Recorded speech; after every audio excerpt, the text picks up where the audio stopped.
Feminism can be defined simply as a recognition of gender equality in the practice of working for greater gender justice. As the movement has grown and developed, the definition has changed to include the advocacy of political, economic, and social equality for women, and to be known as a movement to end sexism, sexist exploitation, and oppression. Over the past century in the United States, feminism has emerged as a controversial issue. There have been three major waves of feminism. The first wave, occurring in the late 19th century and the early 20th century, focused on political equality, specifically the right to vote. The second wave, occurring in the 1960s and 70s, aimed for professional and legal equality. The third wave, which has been evolving over the past several decades, advocates for social equality. The emergence of the third wave has allowed for an increase in popular support for gender equality. This advancement within the movement has made it easier, in some ways, for individuals to express their support for the feminist ideal. However, there are still social risks associated with claiming a feminist identity, and feminists continue to be stereotyped. According to Villanova's college website, there are 5 major misconceptions about feminists. 1. All feminists are lesbians and bra-burning radicals who hate men. In reality, being feminist has nothing to do with sexual orientation or discrimination of the male gender. Feminists come from all different backgrounds and cultures to support equality and equity in general. 2. Feminism has made women equal now, and there is no need for feminists or the current women's movement. Women are still behind in many different ways. They continue to be paid less on average than men. Many jobs are not friendly to mothers when it comes to maternity leave. 3. Women can't be feminine and be a feminist at the same time. Fundamentally, feminism is about giving women choices, not about finding new ways to limit their self-expression. 4. Feminism is only for middle-class white women. Actually, feminism is historically a multicultural cause. Today's feminist activists are women and men of all walks of life who seek to combat all of the isms. 5. Feminism only liberates women at the expense of men. Feminism doesn't just liberate women, it also liberates men by breaking down the standards which society has put in place for both men and women. Men oftentimes are held to the standard of being tough, strong, and oftentimes emotionless. These socially constructed standards can cause men to be more socially confined. However, feminism works to break down these barriers.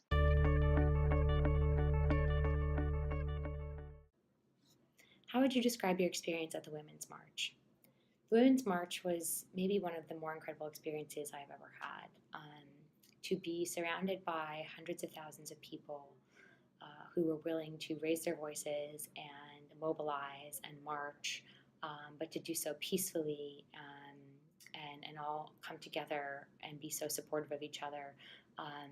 The diversity of the crowd was amazing. It was young people, old people, black, white, brown, Asian, transgender, lots and lots of men, in addition to all of the women. And it was really inspiring and moving, and to feel like you're part of this bigger thing, to feel as if you're part of this larger community. How do you define feminism? I define feminism in terms of equality. To me, it's a belief in gender equality. It's about valuing women as much as we value men or anyone who identifies as a woman. It, I think, can be seen as a political movement throughout history, and today I think it can be seen as a personal belief and a personal movement. You could consider feminism in language such as a battle or a fight, but I think ultimately how I define it is that it comes down to equality between genders and between the sexes. I also want people to know about this movement that though it's been a fraught movement in the past, though it has a history of struggles and a history where we left a lot of other women behind, I think that today's movement is so much more diverse and so much more supportive and so much more open to everyone, that it's not the movement that it used to be, and that I think that it is the movement of the future. I think the future is female, and I hope that people will feel that they can identify as feminists and that they won't be shy or ashamed of talking about these issues of standing up for themselves or for other women.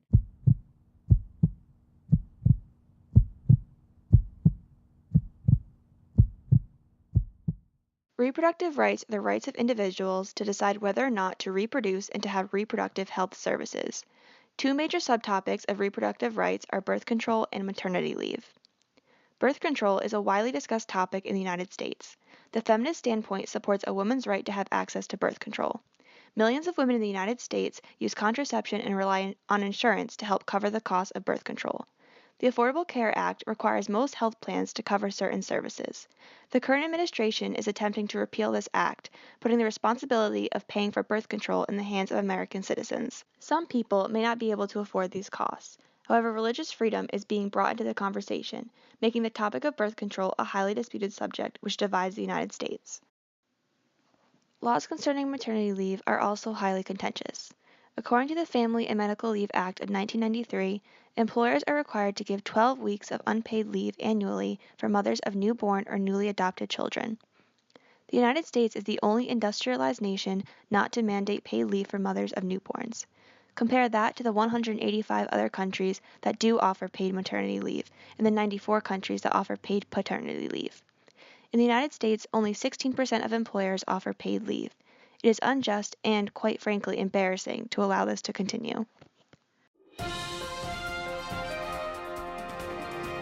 Well, breaking news from the Trump administration directly impacting millions of American women.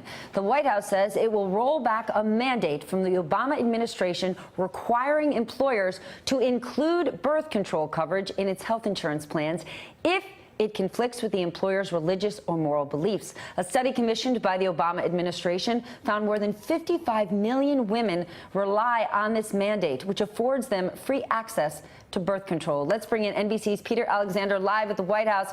Peter, what do we know? I also would just like to mention birth control is not just a woman's issue. Yeah, no, I think that's a fair point here. So we just got this information from the Trump administration.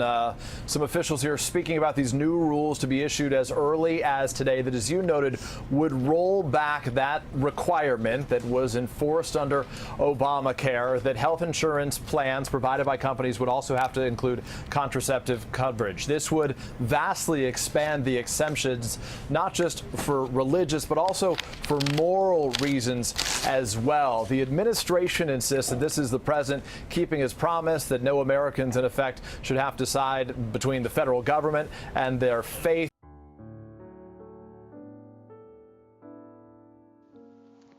Here's Sarah, an American marketing manager, Lucy, a Swedish teacher, and Penelope, an American software engineer. They're meeting up for a girls' day. I'm so glad we could find time to get together, girls. It has been way too long. Right? We haven't all been together since Lucy's wedding. Yeah, and now we're all having babies at the same time. Oh, I'm so excited. I cannot wait to start prepping for the endless baby showers. Okay, you know I like a good party, but I'm super excited to be with my baby. Me too, but we can't take too much time off, you know. No one could afford that. I have 12 weeks paid leave for my work. You have 12 weeks of paid leave? Don't you? No, I have 12 weeks of unpaid leave. What about you, Lucy? You don't have that much time off, right? I have 480 days for me and my husband for paid leave. So I'll be right back. What's she going? doing? What are you doing?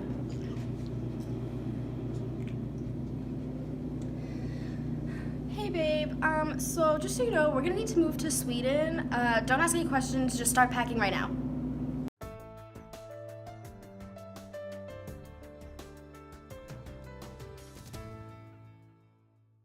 Unequal wages and a pay gap have been problems that the feminist movement has been fighting since 1898.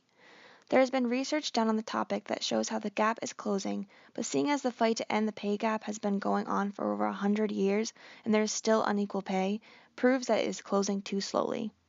As of 2016, women in the United States who were working full-time were getting paid about 80% of what men were getting paid. This is a wage gap of 20%. With the current rate of change, women will not reach full equality with men until the year 2059. This gap in pay impacts all aspects of women's lives. An organization called the Wage Project looked exclusively at full-time workers. They estimated that women with a high school diploma lose as much as $700,000 over a lifetime of work compared to men due to the pay gap. Women with a college degree lose $1.2 million and professional school graduates may lose up to $2 million. Not only are these inequalities enormously detrimental to women and their families, wage inequalities follow women into their retirement years, reducing their Social Security benefits, pensions, savings, and other financial resources. Women are not able to pay back their college debt in a promptly fashion or even in a similar time frame as men.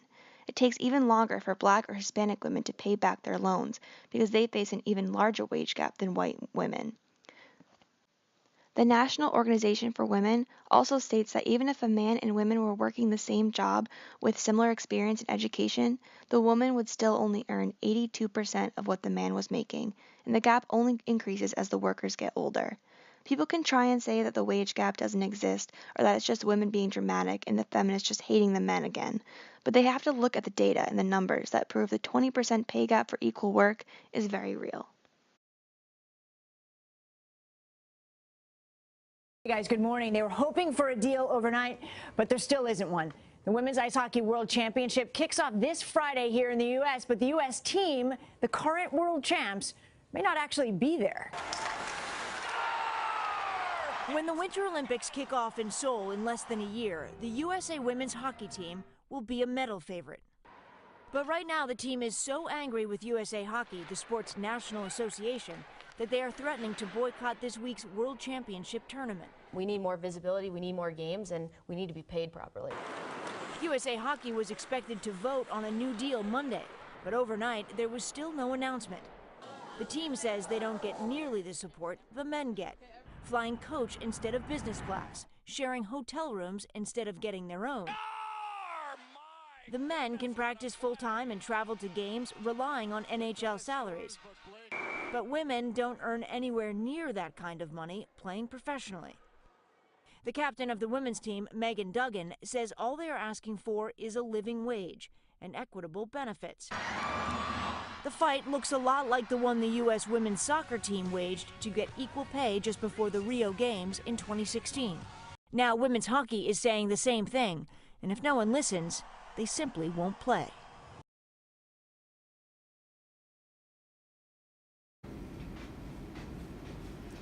Hey Mike, did you ever hear back about that job after graduation? Yeah, actually I did. I got it. That's awesome, congratulations! Oh, What's the name of that company again? Smith and Johnson, I think. No way, that's where I'm working No too! way. We're gonna get to work together! Several months later. Hey Mike, are you Hey. excited to get our first real paychecks today? Yeah, I really need money. Same. I think payroll's down this hall. Hi. Madame, Monsieur. Thanks, bro. Wait, this doesn't seem right. I thought I was gonna get more money. What do you mean? Well, how much did you make? Okay, well, how many hours did you work? 40. Yeah, me too. Okay, this doesn't make any sense. We have the same job, the Right. same qualifications, and we worked the same hours. So why did you get more money? You know what? I know. Boss likes me more, obviously. Well, bye.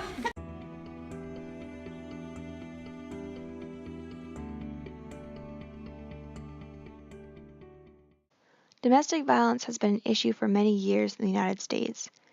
It is also a topic that a lot of people generalize and never truly know any specifics or facts. Like, did you know that the most common cause of injury for women is domestic violence? Did you know that domestic violence is not solely physical abuse? Domestic violence can range from emotional and psychological abuse as well. Some research has even shown that mental abuse is even more hurtful and detrimental than the physical abuse. Did you know that domestic violence is not gender biased? Yes, there are men who are victims of domestic violence from either female or male partners.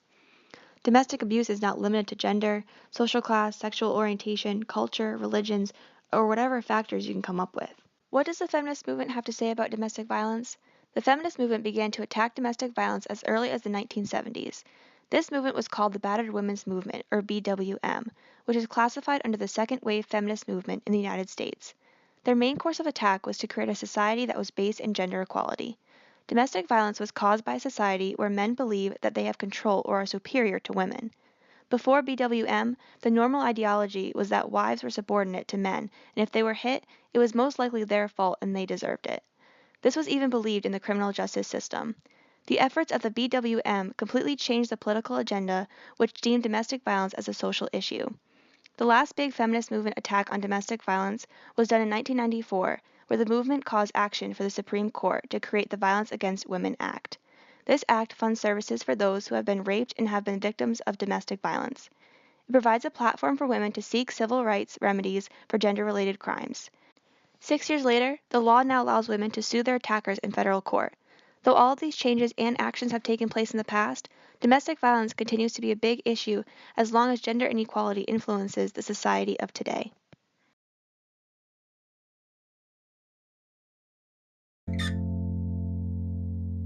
I don't tell people that I'm a survivor of 2 domestic violence relationships because they always look at me like I'm still a victim. I'm a victim of domestic violence. My family and friends don't know. They all think he's the perfect husband. I hate him to death. The hardest part about dating after my marriage is telling them I am a survivor of domestic violence. No one wants to deal with that. I finally got the guts to report the domestic violence from my ex-husband, who is the father of my children.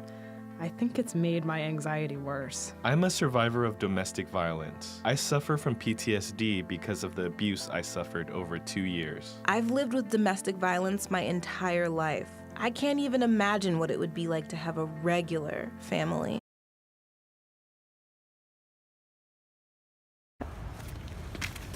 So, does the person pick you up over here? Yeah, my boyfriend's right over there, so. Oh, okay. All right, well, I'll see you later. It was nice studying, I guess. Yeah, same. I'll see ya.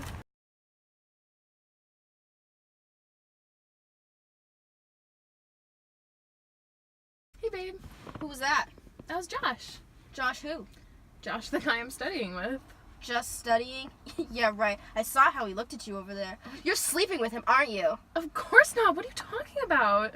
You're such a liar. I'm not lying. Don't lie to me!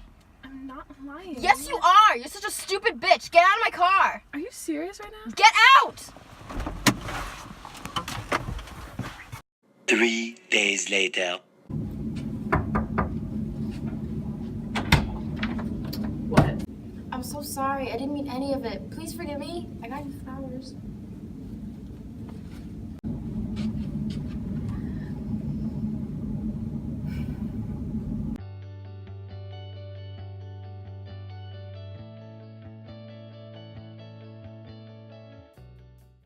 Historically, the media has falsely portrayed women's roles in society in demeaning and objectifying ways and only representative of male desire. Generally, women are underrepresented in the media, and when they are depicted in stereotypically female roles, such as a housewife, in relationships, or represent products for the body or clothing. The following statistics from a report from USC San Diego State proves that, generally, women are underrepresented in all aspects of the media, from casting to directors. Only 6% of the top 100 films in 2012 hired a balanced cast of women and men. Over a 5-year period ending in 2012, the 500 top grossing movies had 565 directors, 33 of whom were black. 2 of the 33 were black women. Women had 43% of speaking parts in primetime TV, according to the latest study, up from 41% previously. Those women tended to be much younger than their male acting counterparts. The way women are portrayed and perceived in the media can cause women, especially young women, to be misled in their perceptions about femininity, which allows them to believe that sexualization and objectification brings power and success. Hypersexualized models of femininity perpetuated in the media can be damaging to young girls in their perception of self, not only mentally but emotionally and physically. This can lead to consequences such as anxiety, feelings of shame, eating disorders, lower self-esteem, and depression. Only 11% of girls would call themselves beautiful, and 81% of 10-year-old girls in the United States are afraid of being fat. These sad and alarming statistics prove that we, as a society, have to do something about how women are portrayed in the media, for that is how young women perceive themselves and ultimately shape who they become.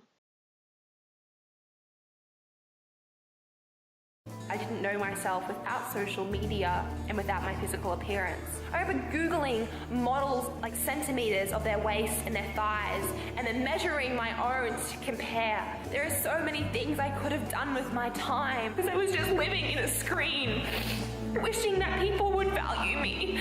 And that's all that I thought I should do, and it's not real.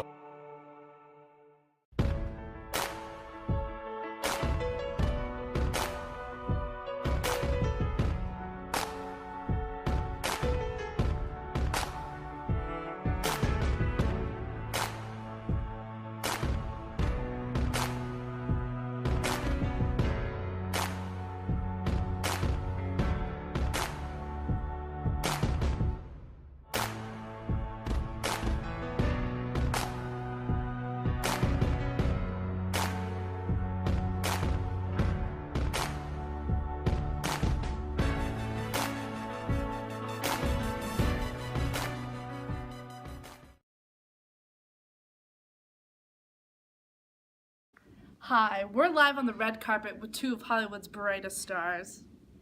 Hey guys. Hi. So Marco, I have to ask, how do you feel about your latest movie? It was pretty cool. I met some really cool people, and I feel like it's gonna be really impactful and help the world. Yeah, so wow, Olivia, you look so beautiful. Thank you. So who made this dress? Who did your makeup? I'd really rather just talk about the movie than what I'm wearing. Okay, can we just get a pan? I'm so In an alternate world. Hi, we're live on the red carpet with two of Hollywood's brightest stars. So Olivia, I have to ask, how do you feel about your latest film? It was a really great experience. We really came together, and it was really like a family by the end. Oh, that's great. So Marco, you look great. Who designed this outfit for you? I feel like I should just talk about the movie, right? Yeah, is that what's important? Can we just pan this? Are you serious?